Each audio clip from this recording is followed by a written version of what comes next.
At Direct Service Overhead, we know how much trust you put in the individuals who have the privilege of working on the components of your home. We understand that a broken garage door is the last thing you want to be worried about, and most of the time, doors break at the most inconvenient times. Our professionally trained technicians service 24 hours a day, and our high-cycle parts are guaranteed to make a noticeable impact on your garage door without putting a damper on your wallet. If you're looking for need of assistance maintaining your current garage door, our team has the experience and expertise to deliver the results you deserve. Give Direct Service Overhead a call today or visit us online to learn more.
All right.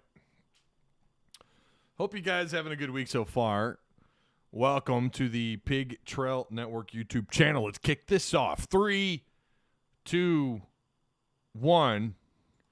Yo, what's going on? Arkansas Razorback fans, SEC fans everywhere, welcome. Welcome to the Pig Trail Network YouTube channel. I've already had 2 DMs. I did not get a notification. Literally like at the same time. They saw that I posted on Twitter. Just got the notification. No, you're not late. No, it just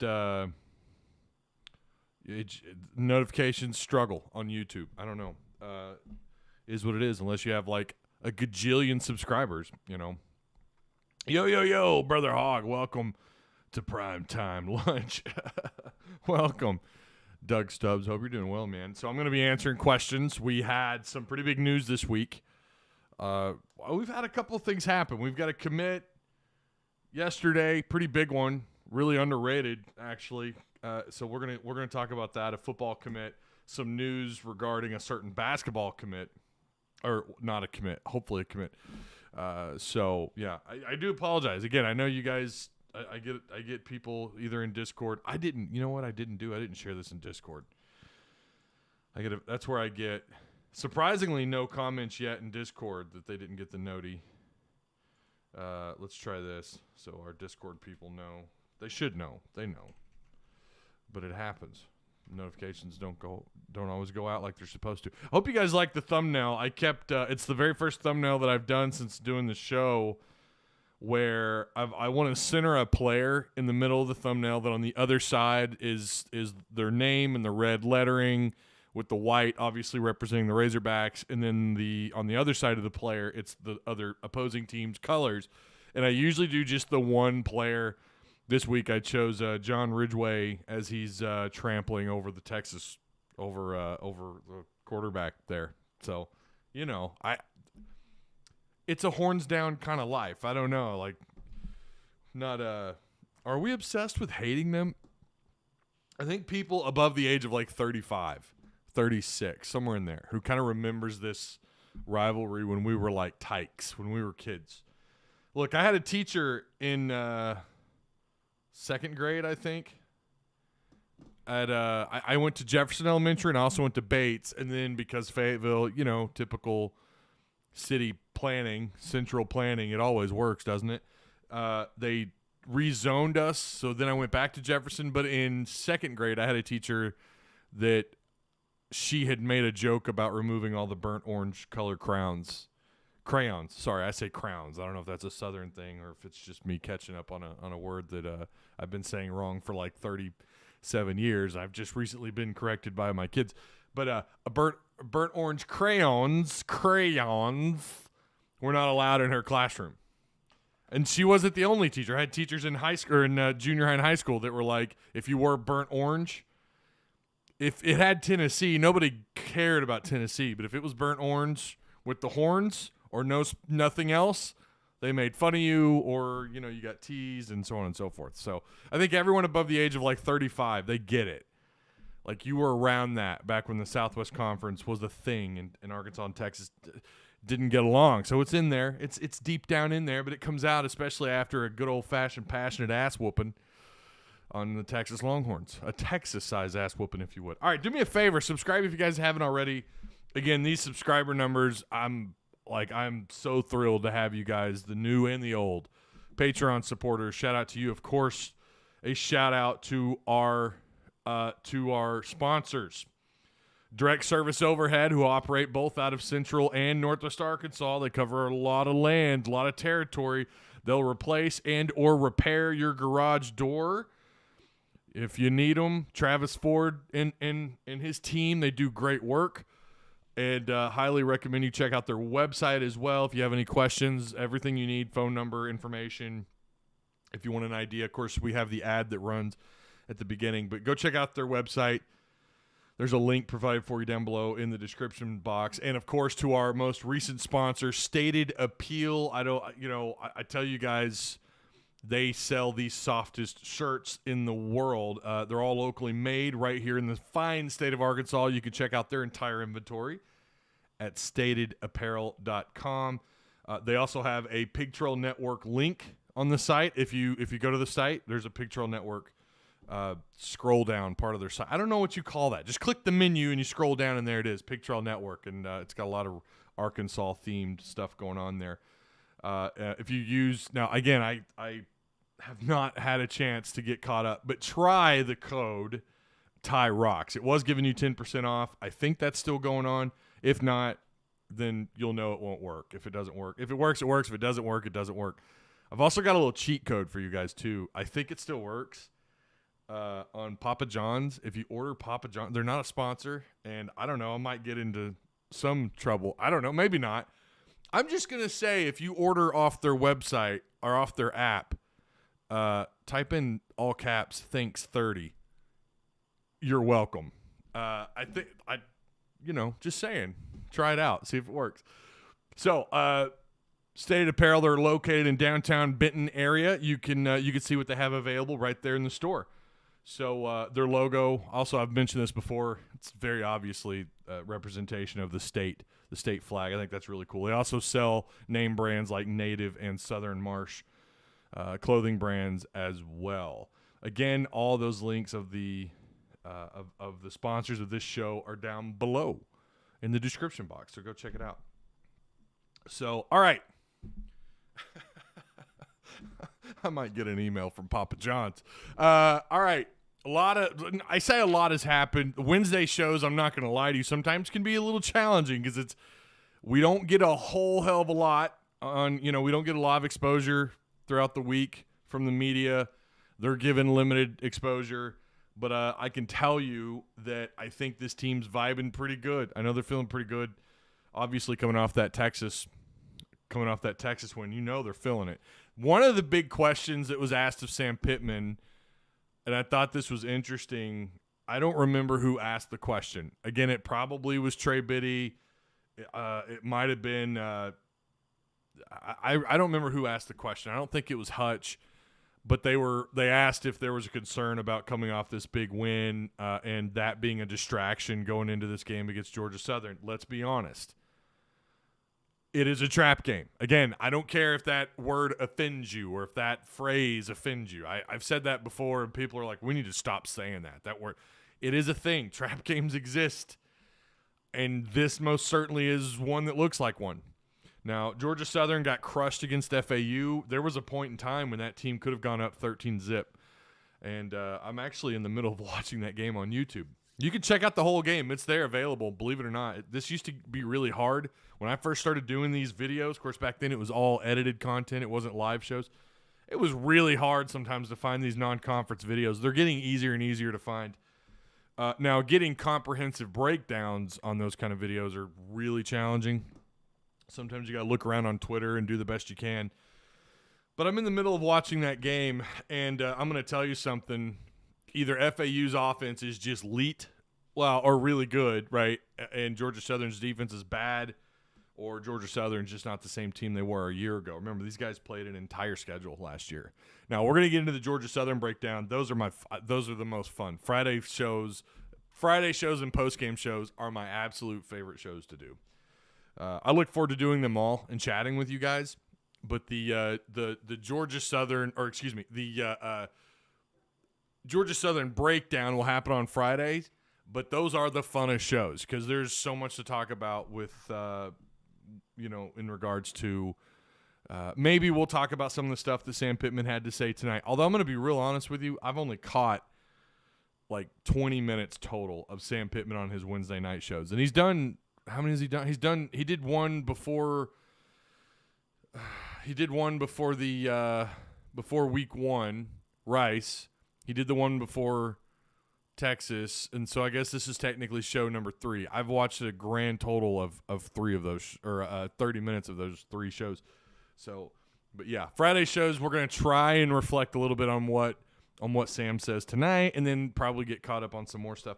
We've got a lot of news about recruiting, though, too. So, but anyways, back to what Sam Pittman said. Sam Pittman's response to the question was he wasn't concerned about it, about whether or not this team is just so on another level that they're kind of maybe they don't have that chip on their shoulder anymore. And Sam pointed out, like, look, nothing's changed. And he talked about how Georgia Southern, their South Georgia boys, are a lot like us Arkansans. They feel a little overlooked and they have a chip on their shoulder. I thought that was great. I thought that bringing that up. Look. You know this. You guys know this. Anyone who's watched football long enough, college football that is, you don't see this as much in the NFL. You don't have 130 teams. Technically, they're all, in terms of like talent gap compared to college football, it's nowhere near like what it is. Like college football, the talent gap is so wide, and you look at this game for an example, like Georgia Southern doesn't even, talent-wise, doesn't belong on the same field with any one of these, especially SEC programs, right? But that doesn't matter. In the NFL, that's not really a thing. It's, there's a lot of things that go in, but technically, I mean, what they have on their roster, on their 53-man roster, are the best players in the world that just don't size up. Like, not everyone is a Tom Brady. Not everyone is not everyone is a Mathew Stafford, huh? How about the weekend the Sunday night that he had? Not everybody's a Cooper Kupp. Not everybody's a Travis Kelce. Not everyone, but still, but the talent gap isn't like what it is in the college ranks. But having said that, these kind of games can be traps. Remember Appalachian State, Michigan, Louisiana Monroe, top 12 Arkansas. Of course, we know why that unfolded the way that it did with not having Petrino. John L. Smith is your head coach. Paul Petrino, your OC. But there's a lot more variables in college football than there are in the NFL. There just is. Maybe it's because it's harder to get film. Maybe it's because of the maturity factor between college kids and the pros, talent gaps, and all that stuff. Cannot overlook this team. Cannot overlook. Look, I'm a big fan of you don't overlook anybody. Now, I had coaches in junior high, high school that were that way, but that is just a mentality I think we should all have. You have a lot of people that are like, yeah, they'll kill these guys, 55-10. They should, but I'll give you guys my official score on Friday. So I'm just saying, don't overlook Georgia Southern. That's all I'm saying. The triple option is going to be interesting. Let me get caught up on chat here really quick. Again, share the content if you guys would, and subscribe if you haven't already. I just got a copyright strike. I'm just kidding. I didn't. A great man once said, "Turn that damn jukebox up." This is Lou Isley, or is it Easley? Hey, got here on time. Thanks for coming, Eagle Gaming. I appreciate it, man. He says, I don't know. I'm 25 and I hate Texas. LMAO. I mean, that's good. That's great. That's all that it requires. Just hating Texas. That's all it requires. It knows no age. What's up, Blake TV? How you doing, man? Good morning, Ty and everyone. Hope you're doing well, Blake. Hoyt, good morning. How you doing? How are you doing? My dad had it ingrained in me from a young age. I'm telling you, especially those that are born in Arkansas, in the state of Arkansas, and then those whose families went to Arkansas. You know. I know people that live in. I've got family that live in Jonesboro that despise Texas, and they didn't go to the University of Arkansas, but well, I say they lived outside of They actually lived south of Jonesboro, but that feels like so far away from here. And that rivalry, that old school rivalry, so long ago that you would think it kind of wears off the further away from campus you get. That's not true. Not in this state. I'm 17. Oh, boy. But I hate them with a burning passion. Always so overrated. Yeah, and there's that side of it, too. And that's especially true for, Big 12 fans, right? People who like Big 12 football, all 15 of them. I mean, They hate Texas because they know how overrated they are because their conference sucks really bad. Southwest Conference was a good league back in the day. It was. Lots of history came from that league. We're slowly getting back to that in the years to come. Do you mean the SEC is, Hoyt? Is that what you're saying? Or are you saying like Arkansas is getting back to that, to how good they were when they were in the old SWC? Yeah, don't forget to hit the like button as well. Share. And if you do share on Facebook or Twitter, please tag me. If we're not friends on Facebook, that's fine. I'm sure you can just type my name in and you'll find me. Make sure you tag me and share the content. Facebook, Twitter, I don't care. MySpace. You 17-year-old and 25-year-old in my chat have no idea what I'm talking about when I say MySpace.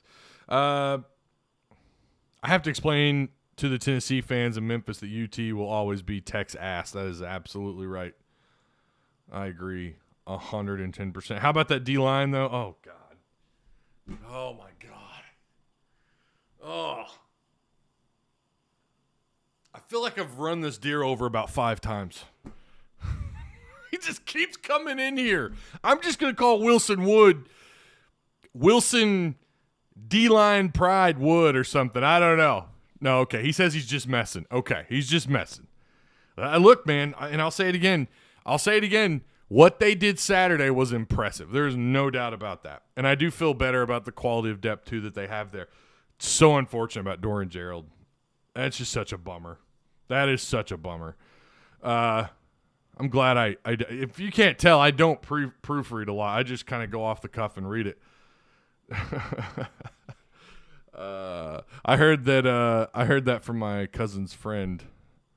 Oh, it turns out that all the Texas oh gosh, okay, I'm not going to read that. Bloodline, come on now. You know there's some stuff I just can't read here. YouTube will take away my channel.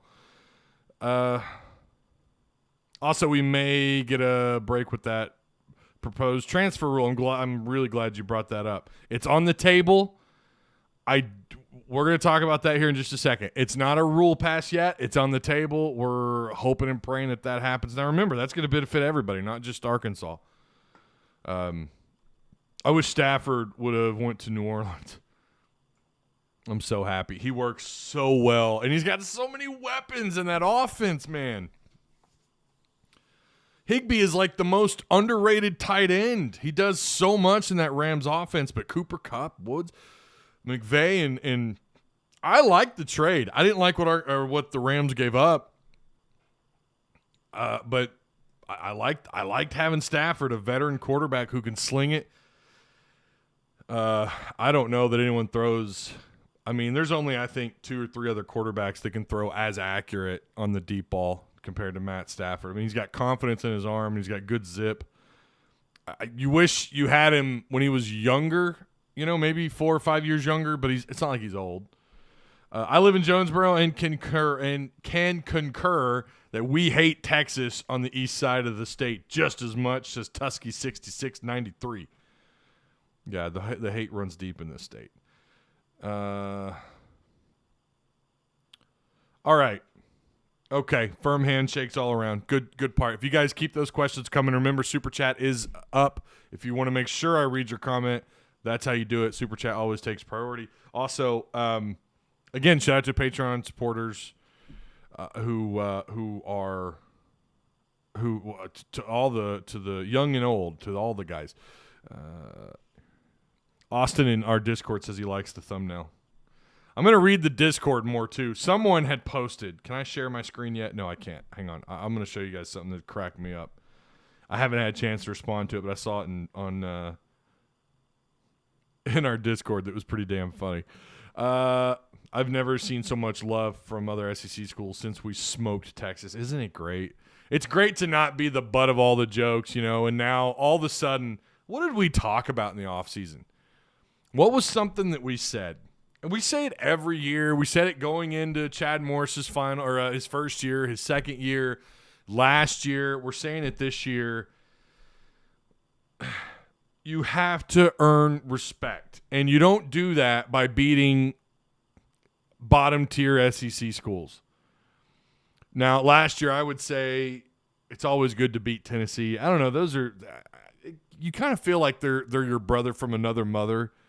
Although their success was far more recent, their high level of success back under Peyton Manning in the late 90s, early 2000s, they were a solid football program. But for whatever reason, their fans, too, are just – not all of them. I have a good friend of mine that's a diehard Vol fan, and he's pretty – he says Arkansas is his second favorite team. I don't know how often I hear that. Arkansas is my second team. I don't know. Do they just say that to kind of like – so they just make you feel bad? I don't know. I don't know why people say that. And I hear that all the time. I have ran into one in my entire time of doing this, especially since doing the live shows. I've run into one fan that wasn't their primary team, wasn't a Hog fan. And believe it or not, is an LSU fan. And he said, but Arkansas is my second favorite team now. That's my second favorite team now. And I ran into him shortly after the hiring of Sam Pittman. And he said, I love that hire. I love that hire. Had that real kind of Cajun, But this is what matters, man. Being able to beat teams. Ole Miss was a respectable win. Mississippi State, who we thought, wow, they just beat the living hell out of LSU, so they got to be good. Well, they didn't beat the living hell out of them, but their offense went up and down the field on LSU. That's a great win. It felt like it. And then as the season went on, we realized, oh, okay. They're not as elite as we thought they were. And maybe that's what this Texas win was. I don't know. We'll find out. I was not impressed with what I saw from Texas at all. It could be a long year for them, or maybe Arkansas is just that good, and Texas, there's just that big of a difference between Arkansas and Texas. I think that's going to be the case no matter what. But you got to win. You got to win games like that, right? You got to win. And look, Texas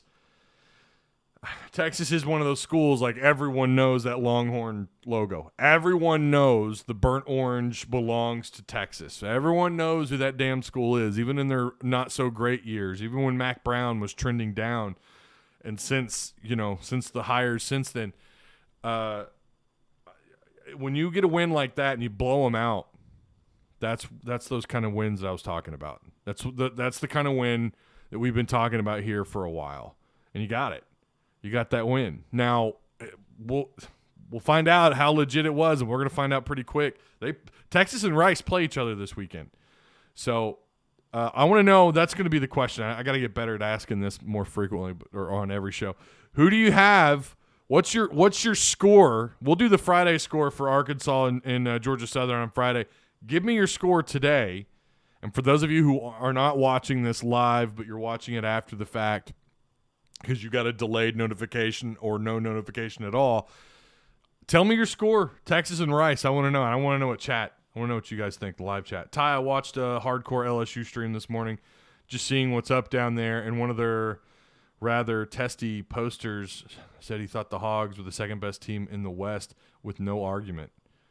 Did you see R.J. Young's tier playoff teams? Now, say what you want about R.J. Young. I've always felt like, R.J.'s one of those guys. He's not going to say something to please the casual college football fan. He's going to just put his opinion out there. And it was pretty wild, man. He had Arkansas. He broke it down in tiers, and I think he had Arkansas like in the 3 tier. I think they were – let me pull that up. I mean, look – we could call that overrated all day long. We could sit here and say, oh, that's, come on, you're living on another planet if you think that's really true. But you're missing the point. That kind of publicity is exactly what you want. Now, yeah, you want it to carry on. And Arkansas fans, by nature, are always waiting for that other boot to drop. Good grief, where is it?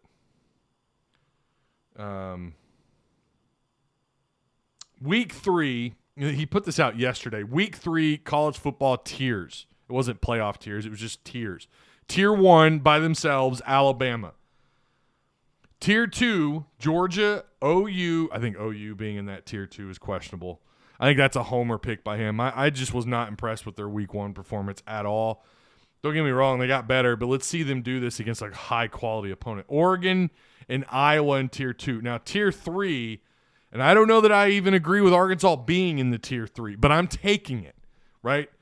Penn State, Arkansas, A&M, and then tier 4, Clemson, Notre Dame, UCLA, Ohio State. So that's out of 1, 5, 6, 7, 8, 9, 10, 11, 12 teams. He has Arkansas right there in tier 3. And if you're counting that by rank, then obviously that's Bama, and I don't know if the tier 2 is in any particular order or not. I'm assuming it is. Bama at 1, Georgia at 2, OU 3, Oregon 4, Iowa 5th, Penn State 6th, Arkansas 7th, with A&M right behind them at 8th.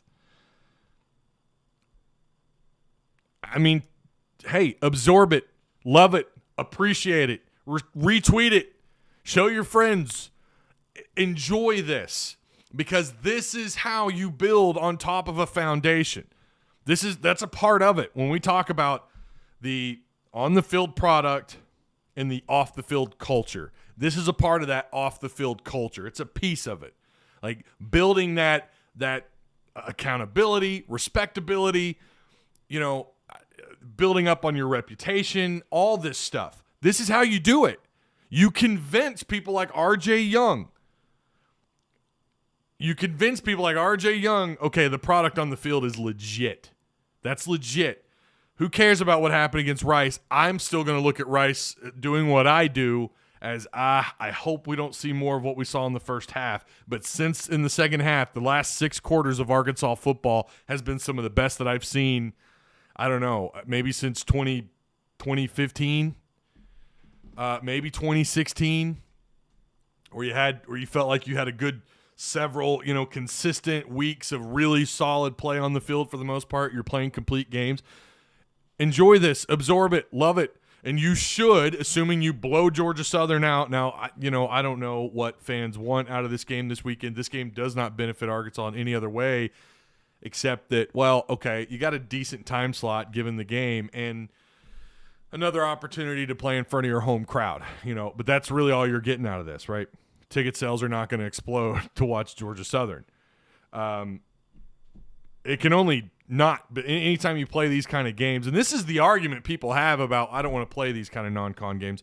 I want to play, the likes of Texas, give us an Oregon, give us a Notre Dame, give us a Michigan, give us these, give us Oklahoma. I don't know that Oklahoma State would drive it, but give us the big power schools. Look what you just did. You remember last year when we were talking about this game? I just hope we can hang in there. Even after Sarkisian was hired, that was the rhetoric, and I'll admit it. I was saying the same for a while. I don't know.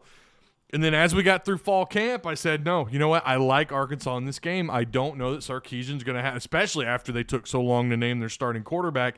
Guys, they didn't name their starting quarterback till the end of fall camp. That's always a sign. That's either a sign of one of two things.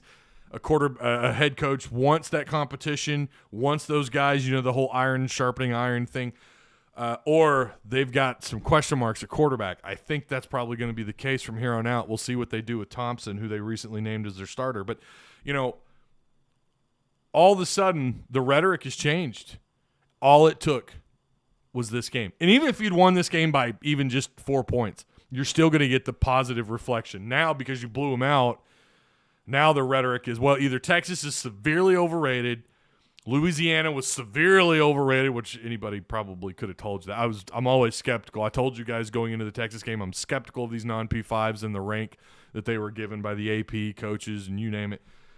So it's either that or Arkansas is really that good. And clearly people like RJ Young, and he's not the only one. There are several. I haven't felt this way about Arkansas football since 2010, 2011. The rebuild right now, I'm going to tell you, is way ahead of schedule. Way ahead of schedule. Oh, okay, Sir Blue Eyes in Discord. Yeah, if you're going to talk to me on Discord, make sure you @ me so I get the notification on my computer here. I want to leave the score in here. But Sir Blue Eyes says 31-14 Texas over Rice. That's a good score. Mr. T-Dub, 80+ viewers, only 25 likes. Come on! And Diamond Cutter, that like button. Arkansas by 30. Hornsby plays by the third quarter, and C. Coley, John Stephen Jones, late fourth. I think that's a possibility. I agree. If you get that big of a lead, you're going to see some different guys at quarterback for sure. Big Donnelly, Woo Pig, Rice by 3 over Texas. If that happens, the way these polls work, if that happens, well, all of a sudden that respect factor drops a little bit for Arkansas, but then you could start making excuses for Texas, like, boy, maybe they didn't come out of the Arkansas game as healthy as they thought. I'll tell you, if you're a Hog fan, you kind of want Texas to blow Rice out. And even though I don't, I want Rice to win. I mean, deep down, I hate Texas so much. But if you want that respect factor to kind of hang up there for a little while, yeah, you would want Texas to win that game if it affects you down the road. Now, it's not like college basketball where at the end of the year you're looking for these high-tier – what do they call them in college basketball now? They're not tier wins. They're and I think they're doing kind of the same thing with baseball a little bit, but they call it – it's a certain kind of high-caliber win. I'm brain farting on it, but – it's not like that. It won't affect you. It won't affect their rank. But if you just want that kind of respect, you're probably going to root for Texas. Quads. That's it. Thank you, Donnelly. Quad 1 wins. That's it. Yeah, that's been a new phrase now. I say new. It's been around for a minute. I hope we see Hornsby this weekend, although KJ is stepping up his game. Well, I mean, you don't want him out there too long, right? I don't want KJ if you're blowing him out. Let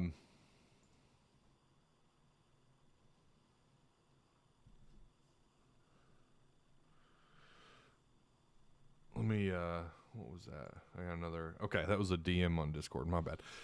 Cam Curl 2.0 commits. Mr. T-Dub says, yeah. All right. Okay. We're climbing up on the 40-minute mark. Let me pull up my sheet, my notes. I like it when I can get 25 minutes into a show and I'm just now pulling up my sheet, my script sheet. All right. New rule being considered that would offer college football coaches roster relief amid growing number of transfers. Tell me I didn't close it out. Okay, there it is. This is written by Tom Van Haren, ESPN staff writer. The Division I Football Oversight Committee is considering a 1-year waiver that would allow football programs to go over the yearly 25-player signing limit, according to American Football Coaches Association Director Todd Berry. In the proposal, which Berry makes clear is far from finalized, I think it has to go through a voting. Is that right? It gets introduced to the board. I tell you, committees, central planning, it's ridiculous, but I get it. Here, you got to have someone to kind of have some oversight on this thing. But college programs would be able to recoup an initial counter for every current player that transfers, up to 7 players, and a max of 32 initial counters. So As it stands now, college coaches can only sign 25 initial counters per year, which includes high school prospects and transfers coming into the program. My question is, what about basketball? What about basketball? I mean, all sports. What do you do? Currently, if a team loses 7 players to transfer but already has 25 signed initial counters, I love how they call them counters. Makes you feel like a number. They are not able to bring in any more players, even if they are under the 85 total scholarship limit, which makes no sense, right? Coaches are limited by the 25 initial counters. That has become a concern for coaches as more and more players are entering the transfer portal without penalty. Has anyone reached out to Nick Saban on his thoughts on all this?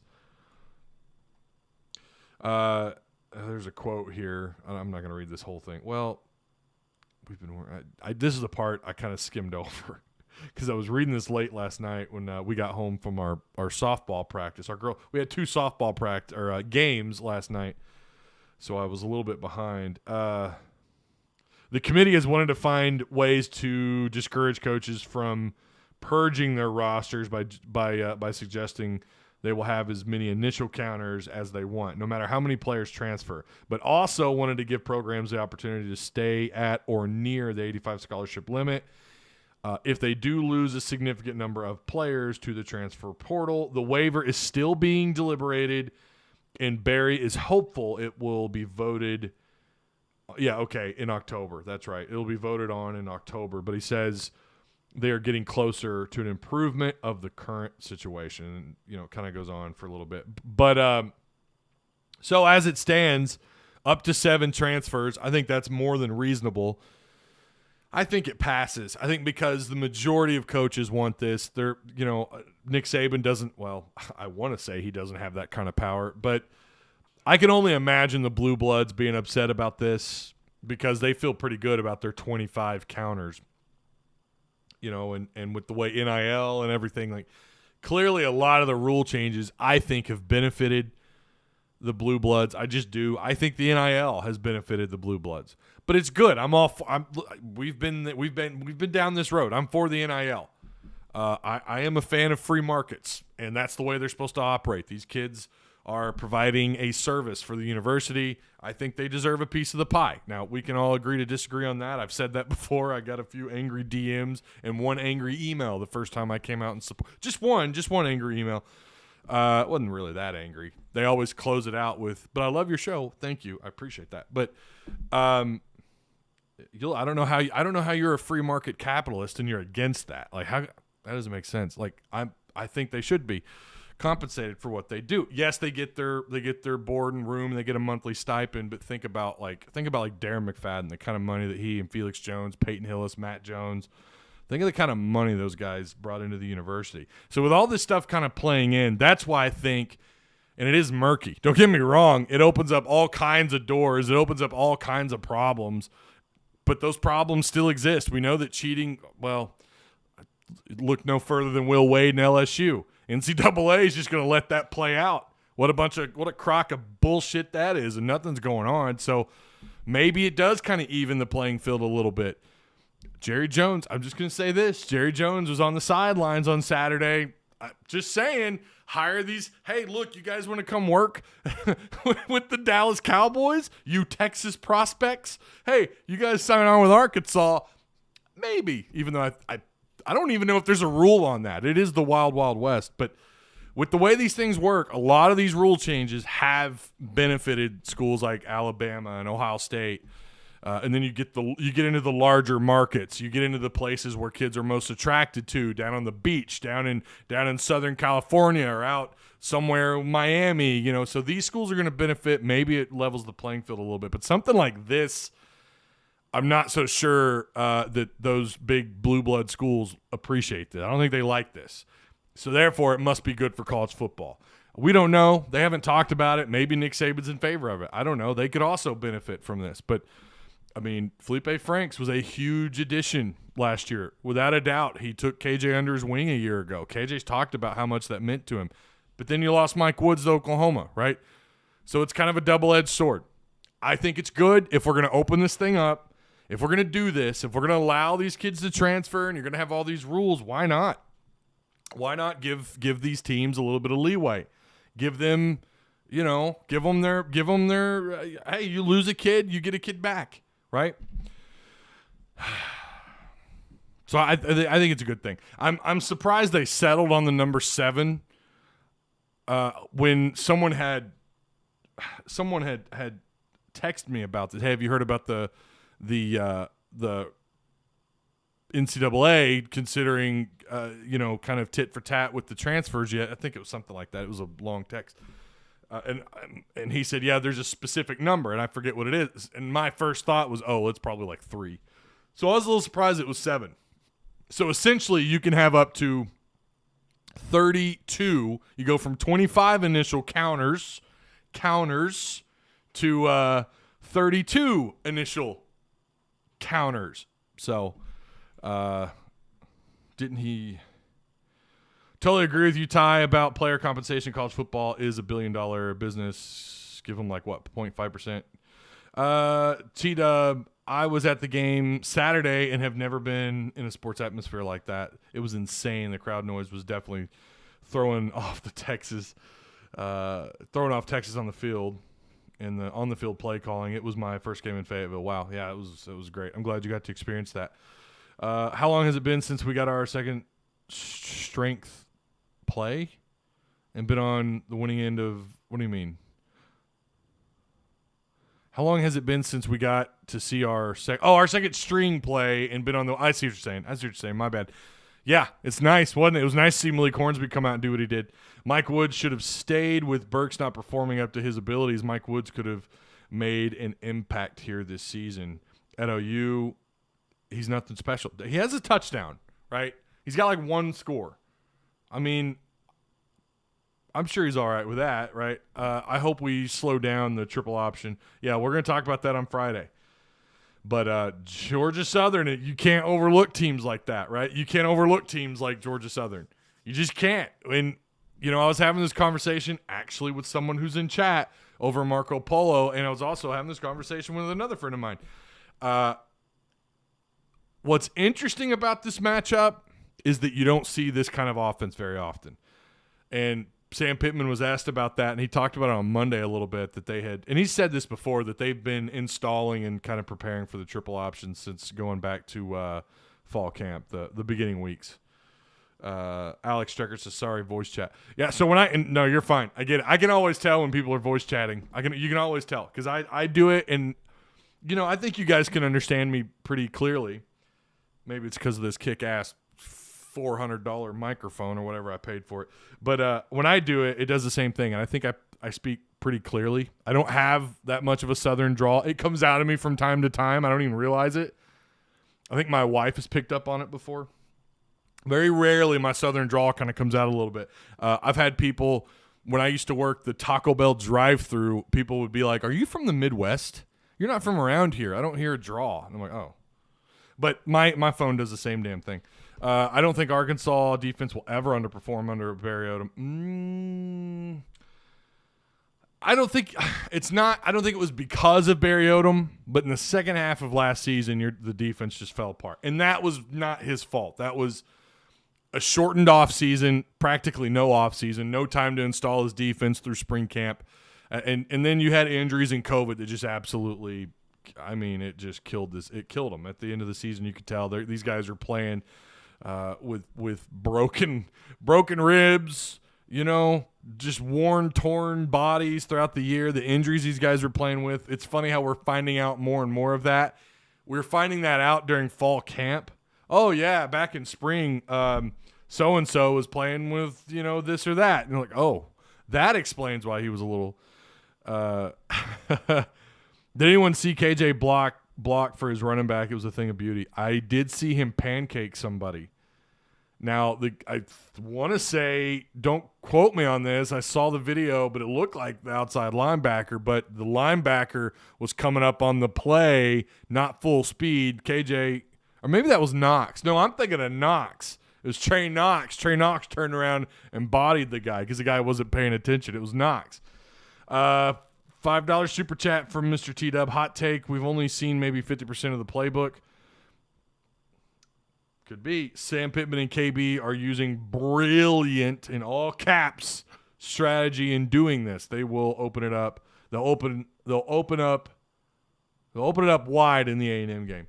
Dang it, I forgot Wednesday. Yeah, Wednesday, 11 o'clock. Monday went well. As someone said in our Discord, 11:02. But you know what? I do the best I can. I can't control how long it takes OBS and YouTube to function properly. And sometimes I'm running 30 or 45 seconds behind. KJ gave a good shoulder block for the running back. Loved it. KJ is a physical runner. I've been watching. You guys need to watch Matt Wyatt.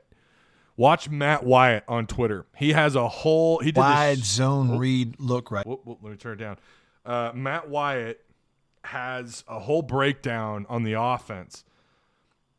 And look, I mean, you could do a breakdown on a solid drive, and it always makes the quarterback or whoever makes the play look good. But the more you hear Matt Wyatt talk about KJ, like, it's almost as if they just didn't throw the ball because they didn't want to. It wasn't because they don't have faith in KJ. And we we talked about that in the postgame. We talked about that Monday. But to me, KJ made some pretty quick, decisive reads and was able to do the thing Clint Sterner said that KJ couldn't do against Rice. He did it against Texas. He was able to dissect the defense. Now, clearly, I don't have to explain to any of you guys. You guys are smart. You're smart. You know how I know you're smart? You're in here. I don't have to tell you what that means. He was able to identify and make the proper read on what Texas was giving him. They could identify, the linebackers, if they were in man coverage or not, and then as the ball was snapped, he was able to quickly dissect the Texas defense. Now, does that speak to Texas's defense? Probably, but KJ was making reads and was sharper in this game. And by the way, the read also means, as he's reading the defense, it means he could keep the ball and take off and run or choose to give it to Treylon or whatever he wanted to do. It was very clear the game plan was to run the ball. It was also very clear, especially after watching Matt Wyatt on Twitter break down these snaps. It's excellent. It's great. I'm going to retweet one of them. So if you guys don't Here's follow, one I think the quarterback actually has. Of course I have my sound on here. But I'm going to retweet one here where he's talking about KJ. He says, execute the reads on two levels. Jefferson processes quickly when offensive line is winning so often. Skill players could really have some fun. Jefferson is a big athlete. I'm telling you guys, you people who are so ready to dump on my man, I told you, be patient. Give him some time. Doesn't mean he's going to do this all year. And like I've said before, would not shock me to see Hornsby come in and take over. But that is right now a very unlikely scenario, and I think it's been a pretty unlikely scenario going back to spring camp, to be honest with you. I liked what I saw. I did during spring camp. But anyways, go do that. Go check out that. I went ahead and retweeted it. That was on the @TyHudson83 on Twitter. If you guys don't already follow me, there's all sorts of LA Rams stuff. So I just don't really concentrate on growing my own personal Twitter. I don't vent there. My opinions are saved for you guys here. I give you the quality content here on YouTube, not on Twitter. But I do from time to time. We'll retweet and post some pretty cool stuff. By the way, if you haven't heard, Norm Macdonald, who to me is like an icon, a comedic icon, passed away yesterday. Apparently had cancer. I did not know he was sick. Just want to take a second to just, talk about that really quick. That guy was a genius. That guy was a comedic icon. And what he did for SNL, his weekend updates, in my opinion, there's no one better. There just wasn't. I know we could talk about the old guys before him and some of the guys after. Norm Macdonald was a big reason why I watched, between him and Chris Farley and Adam Sandler, David Spade, Rob Schneider, Phil Hartman. I was obsessed with Saturday Night Live back in the 90s. I would wake up in the middle of the night or try to stay up and watch SNL, or I would tape it. I would take my dad's cassette tapes. I think I taped over some Cardinal games. Didn't know what I was doing, but I taped over just so I could watch either SNL or, when I got older, to watch South Park. That's what I would do. I would program the VCR But Norm Macdonald was a big reason why I watched SNL back in the 90s and why I tried to stay up. And sad to hear about his death. I didn't believe it when he was only 61. He had cancer. Salute to Norm. Thank you for thickening my skin. I learned to have a sense of humor. Been working on it as I've gotten older, and you have to have a sense of humor, and you have to have thick skin to do what I do, especially when you've got people who come in and all the fat neck beard jokes. I laugh at them because some of them are really funny. If you have a good one, I'll laugh and I'll let you guys. I'll show it to the whole crowd. I'll a lot of times those comments are actually filtered out. I'll allow them if they're funny, if they're good, if they're original. I like good jokes, and Norm Macdonald is a big reason. Him and Rob Schneider and all those guys, I really looked up to those. And of course, Chris Farley, who died when I was like in 7th grade. I remember just being devastated. I too young to know like what drugs like. I didn't understand all that. I just knew he passed away, and that was sad. And kind of felt the same way yesterday. Like I had that almost the same reaction that I did to Farley. Farley's was just you didn't see that one coming. But rest in peace, Norm.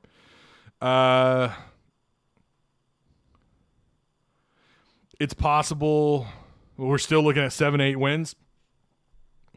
I'm still, like I said, nothing I saw Saturday took me off that. Okay, moving on. 5-star guard Nick Smith, who visited this weekend.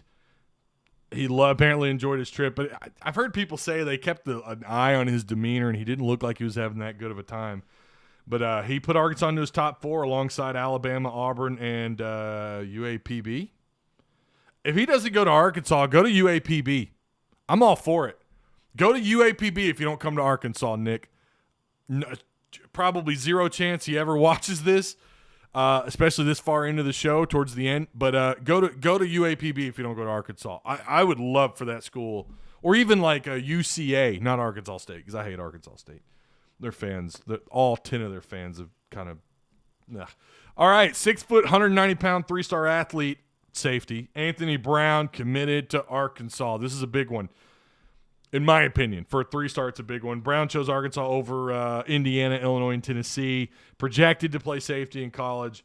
Solid build. He flies to the ball really well. Pretty good athlete. I mean, there's a reason why he's listed as I think he's top 500 somewhere in there. Coming out of high school, again, 6 foot, roughly about 190 pounds. Anthony Brown, big get for Arkansas. Now, this is your 18th commit. Arkansas with its 18th commit. It's currently 21st in the country, 7th in the SEC according to 247. That's now the 18th commit. And from what I understand, and by the sounds of it, just who I've been able to talk to, they've got one spot left that they're going to take. I couldn't tell you who that is. I know they're in on at least 2-3 more 4-stars possibly. I don't know what they're going to do with the remaining spots. It's kind of been hinted that they're probably going to, for now, until if there is a rule change, we'll see what happens by December. Of course, we know that's early signing period, or February, but which is technically the final signing period.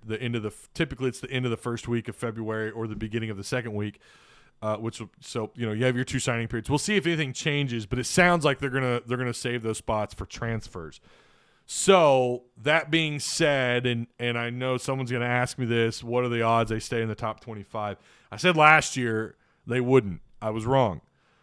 But now things are a little bit different. Now we've had these camps. Now we're getting a better idea of the analyzing. From the people who do the analyzing, it's happening. Camps are happening. Things are a little bit different this year. And so that means stars and rankings are going to be probably more accurate this year.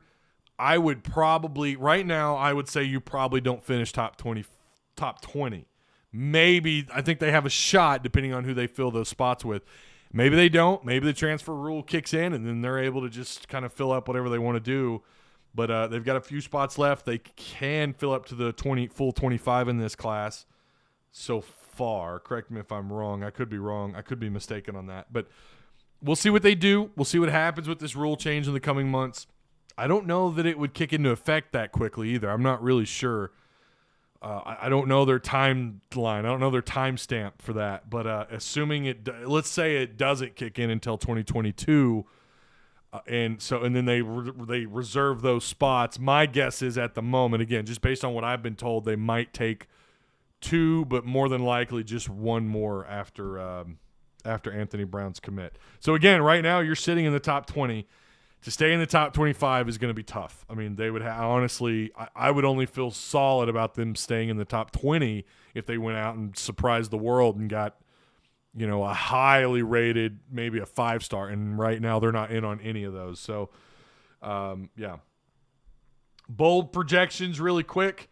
247, as I told you guys, coming out of this last game, they had Arkansas playing Michigan in the Citrus Bowl.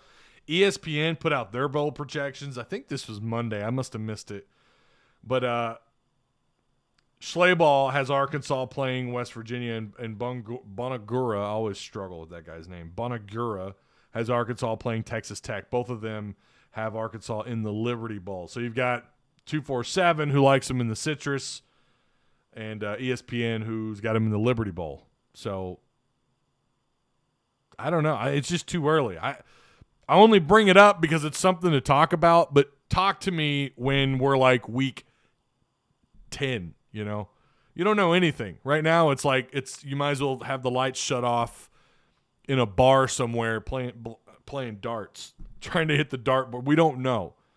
We don't even know how good or bad Texas really is, and we're going to know probably a lot more after this weekend with Texas and Rice. If Texas blows the doors off of Rice, that'll at least tell us that they're better than Rice, I guess. But you're not going to know much until after. I've always said this. Wait to put out any kind of rankings until after at least 4 weeks. And then start your bowl projections maybe after that. Then maybe they're somewhat accurate. Last year was so all over the place. And like we said last year, because of COVID, the ramifications from 2020 are going to stick around for a couple, probably 2-3 more years. Not COVID per se, but the effects from COVID, right? How it affected these high school camps, how it affected high school football and college football off season, how it affected, obviously you had no spring camp in 2020. So the long-term ramifications from that are still trickling down, and it's going to be kind of tough.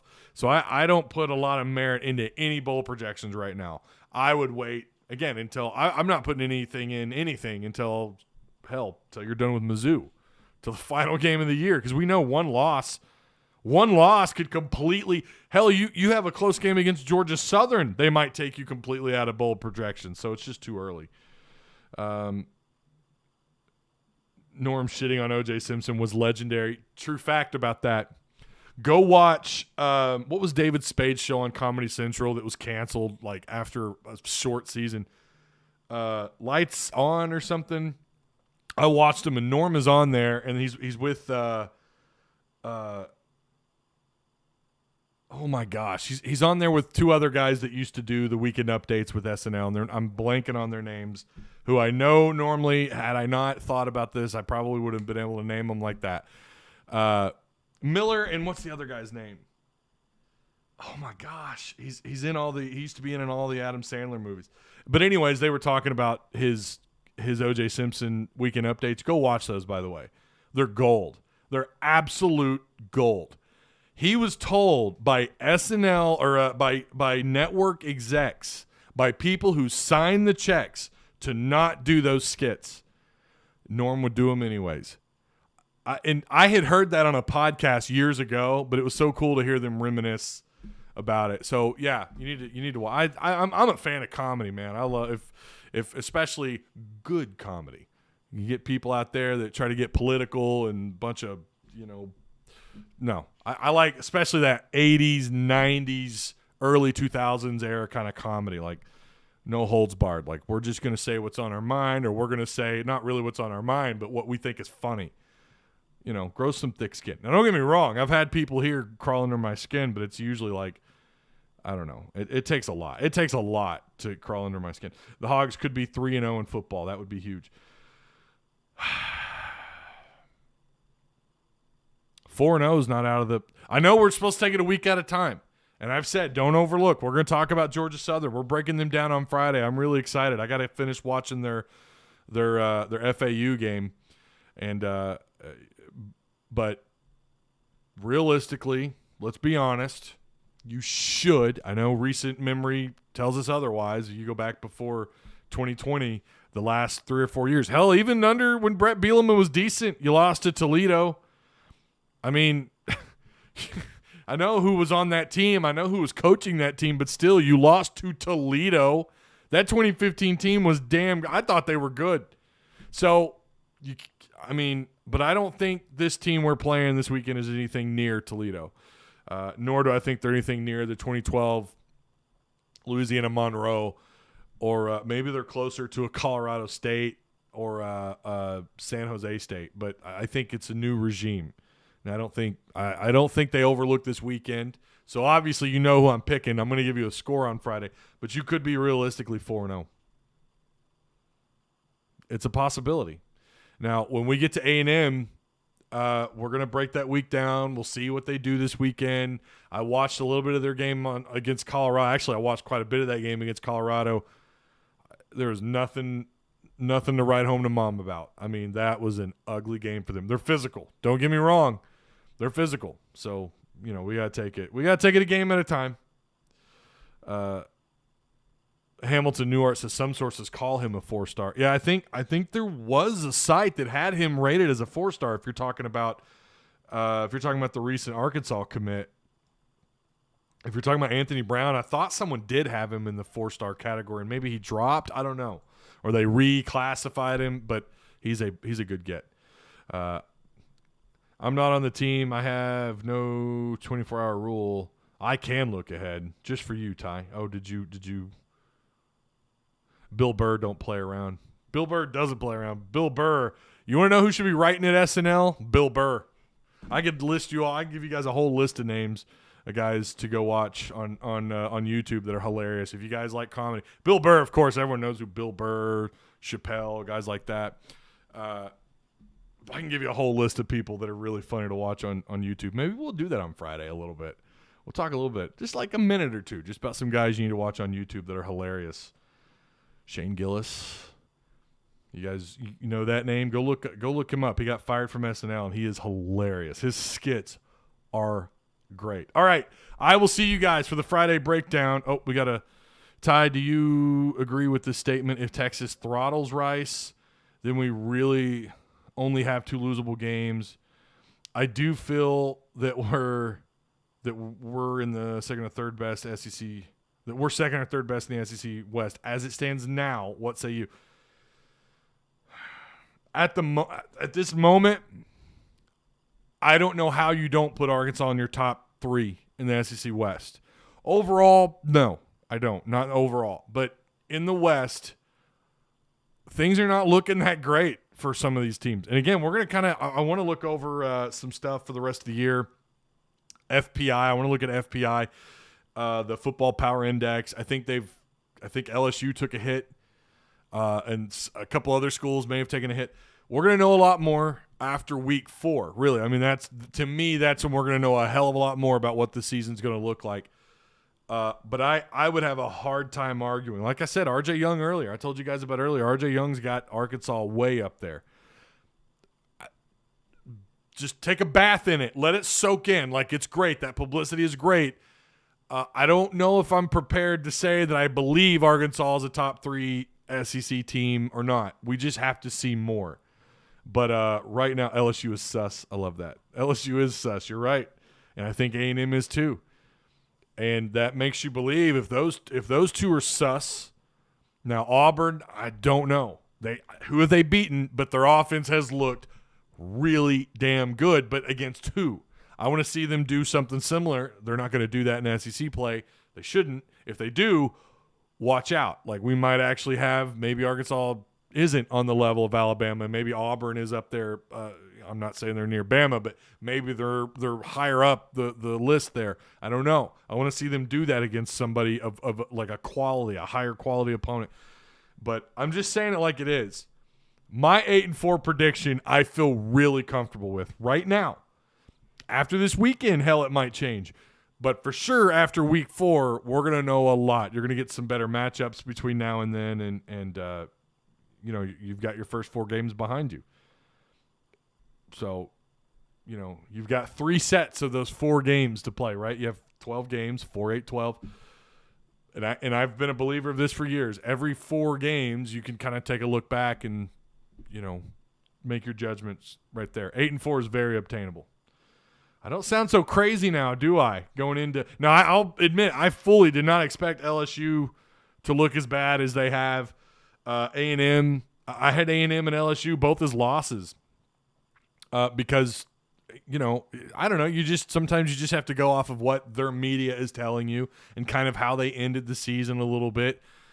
LSU started to play better, and I mean, it is LSU. It's hard to believe LSU could be down for 2 straight years. Boy, Ed Orgeron, he may not even be head coach by the time Arkansas plays him. But A&M, LSU, sus. To me, when you look at the roster or the schedule, how many of those are winnable and how many of those are losses? I mean, truly. So, okay, don't forget, if you guys are in our Discord, let me give you the link, and we're gonna shut it off. We always go 10 minutes over, but I'm okay with that. I there's no one. I have no network telling me how long, right? I don't mind going over a little bit. Copy. So here you go. If you want to give us your Rice Texas predictions, let me know in Discord. Make sure you tag me in Discord or wherever, social media. I want to know what you guys think of this Rice-Texas game. LSU 5-star running back is out for the year unless his lawsuit against NCAA comes out for him. Coach O, too busy thinking about that young – oh, gosh. All right, Bloodline. You're gonna get my chat shut down. 99% of – sure, Art Browse is an off-field analyst. That's a great thing, says Mr. T-Dub. We will see you guys on Friday. Shout out to the sponsors, Direct Service Overhead and Stated Apparel, and Patreon supporters and all you guys. Super Chat, Mr. T-Dub killed it in Super Chat today. Nothing new out of him. Appreciate you, and I appreciate those of you in chat. And remember, subscribe if you haven't already. Like. German suplex the like button. Diamond, give the like button a diamond cutter. I like the wrestling special moves. I like doing that. The Attitude Era. That was the greatest era of wrestling. And I'm not even a big wrestling guy, but I don't know what it is. I can watch those matches on YouTube, and I have memories of watching the NWO in the late 90s. Good memories. TNT, USA Television. Are you kidding me? All right. I'll see you guys on Friday. Woo Pig Suey. Go Hogs.